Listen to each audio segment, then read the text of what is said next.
if you've ever been out to a Towson football practice, you've probably heard the man standing next to me, Coach John Donatelli, the offensive line coach. A lot of energy out here. And, Coach, what keeps bringing the energy day in and day out when these days get hot and long for you? Oh, man, it's the love of the game, right? The love of the game and the love of those young men. That's what it is. Those are the guys that give me the juice. And so they feed me.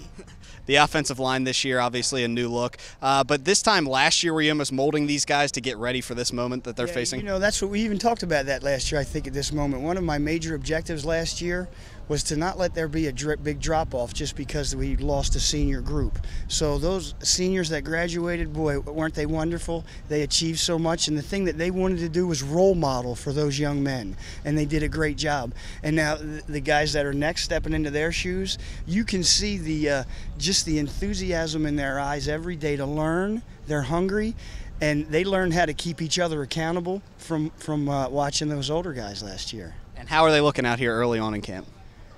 You know, I'm very encouraged. I'm going to use that word. The number one thing that they're doing is they're focusing wonderfully. So they have a great desire to understand the game. They're all very physically talented. So as a group, they've got a lot of promise. The thing that excites me the most, though, is their mindset and their mentality. They're hungry to learn. They have such a serious nature. I walk in that classroom up there, we call it the hooch, and there's not a smile on their face. They look at me like, teach me or I'll kill you.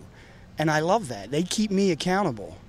Now, 4 years ago when you were dealing with the great offensive line that we were just talking about, when they were coming in as freshmen, do you see any of that in this new group as they're coming in and they're, as you said, really eager to learn everything? Do I see similarities? I guess I do see some similarities, and I think it's the ties that have bind us through the years. You know, guys like Coach Gus and Jermon and Joe Ripple and Mark Destra, you know, guys like that who started, this wonderful tradition, and even guys before them in the Patriot League days.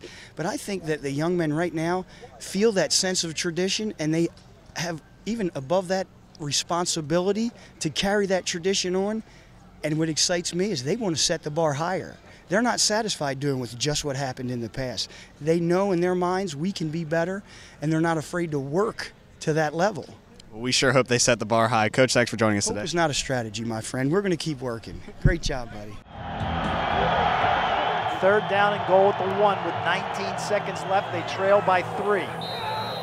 They'll break the huddle. Frazier keeps it himself into the end zone. Touchdown, Tigers! The Tigers have scored with 17 seconds left to take a 34-31 lead. And this one is over.